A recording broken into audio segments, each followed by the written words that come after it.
Hello everyone, my name is Pixlriffs and I'm a Minecraft player who recently started playing PixARK, an early access game that's basically Ark Survival Evolved in a Minecraft-like world, complete with terrain in cubes, blocky dinosaurs, and caves full of resources to mine.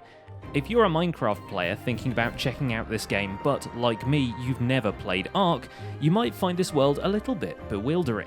So to help you out, I've taken notes about my experience and compiled a list of 10 things Minecraft players should know about PixARK. Tip number 1 is stay in the novice grassland until you're familiar with how the game works. When you start a new world in PixARK, you'll spawn in an area called novice grassland, bright green terrain, basic creatures like dodos, rabbits, and a few neutral if slightly imposing dinosaurs.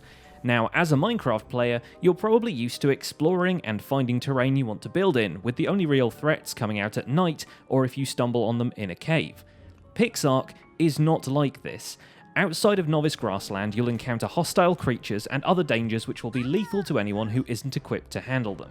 The grassland will have plenty to keep you occupied at first, teach you the basics of survival, and then get you moving up the tech tree until you're ready to explore.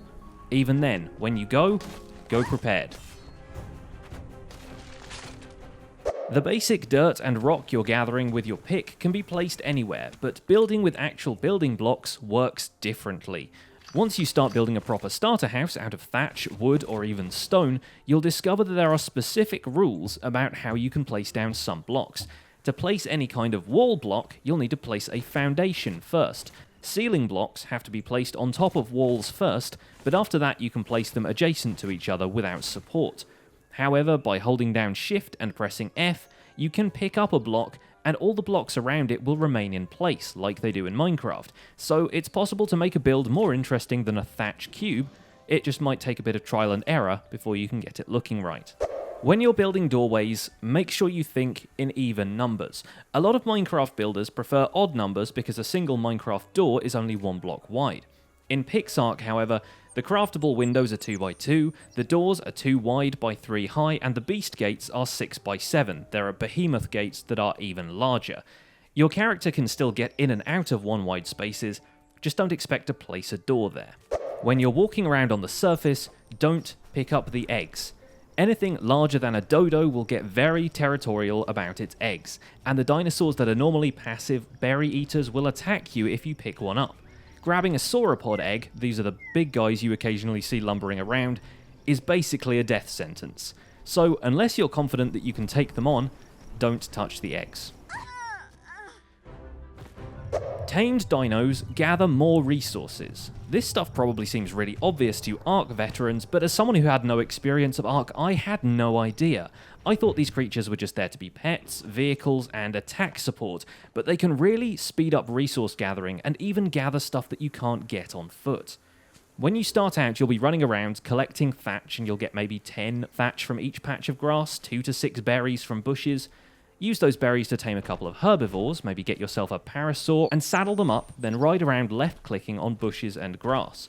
Not only will you get a bunch more thatch and berries, but you'll also gather extra things like seeds, which you can use to start a farm, which it isn't possible to get if you're just running around on foot. If you're going caving or exploring in the dark, tame a firefly. Torches are a thing in PixARK, but the hand torch can't be held at the same time as a pickaxe or a sword, and the torches which can be placed on the ground or the walls require fuel in order to stay lit. It's a hassle. Taming a firefly, on the other hand, will provide a source of light which either follows you around, or if you pick it up, can be placed on your shoulder to provide a dim glow, which is enough to see any immediate dangers. There's also a candle helmet, kind of like a miner's headlamp, which you can craft once you're level 20. Pressing F on anything will open the inventory. A lot of the time, such as when you're looking at a chest, you'll be given the button prompt, press E to access inventory, but E is actually just the interact button, and it'll perform the default action for whatever you're looking at. So for example, once a fire has fuel in it, pressing E will light or put out the fire, instead of opening the inventory like it does at first. You can hold E to bring up the choice wheel and choose inventory from there, but alternatively you can just hit F. Likewise, pressing E on an unsaddled dinosaur would open the inventory, but that changes to ride once you've added a saddle. If you still want to get to your dino's inventory, use F. You can also use F when you're riding the dinosaur. Water moves in mysterious ways. Much like in Minecraft, a water source block can flow for several blocks in each direction. However, if you place a block to remove a water source, it won't flow together and reform a source block.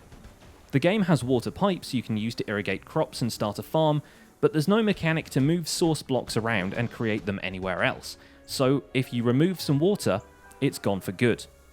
Water will also convert any neighbouring dirt blocks into clay. This won't affect the grass blocks you'll find around lakes and rivers, but grass doesn't grow back over, and any dirt blocks placed next to a water source or flowing water will be turned into clay, which is a vital crafting resource and a pretty neat building block, but you can't plant crops on it.